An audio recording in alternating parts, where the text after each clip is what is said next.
I don't think they have any idea what the word exponential means. Sometimes our political discussions are about principles or ethics or morals or political philosophy. Sometimes it's just people really confused about simple math. When we are talking about the growth that we are or are not to expect from the big, beautiful bill that was passed by the House, Senate, and signed into law last week by President Donald Trump, one of the words I keep hearing is we're going to have exponential growth.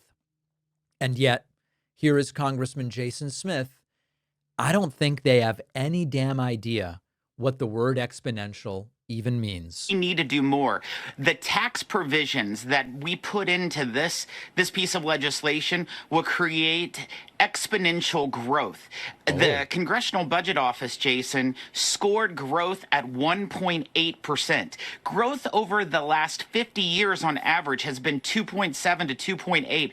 I guarantee you, Jason, you're hearing it today. I guarantee you that our growth rate will be above 3%.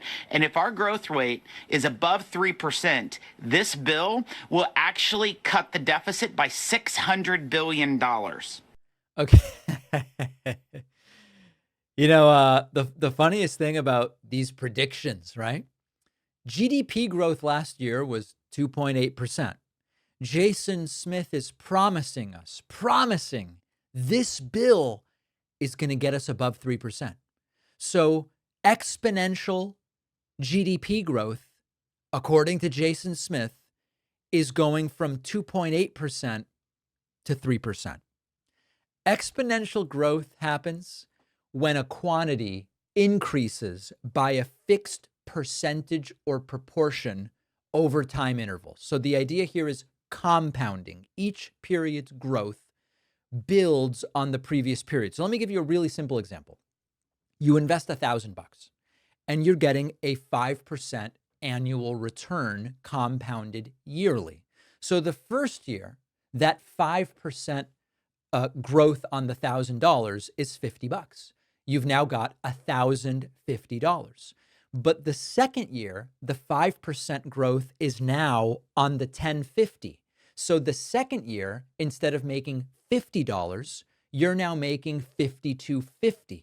And then the third year, that 5% is $57.63, and so on, right? Instead of growth by $50 a year, it grows faster and faster. That's exponential growth. Now, what Jason Smith is talking about here is that our GDP growth rate will be growing exponentially. Now, could 3% instead of 2.8% be part of exponential growth if it's applied consistently over time? Yes, it could. But comparing two similar percentages, 3% and 2.8%, by itself is not exponential growth.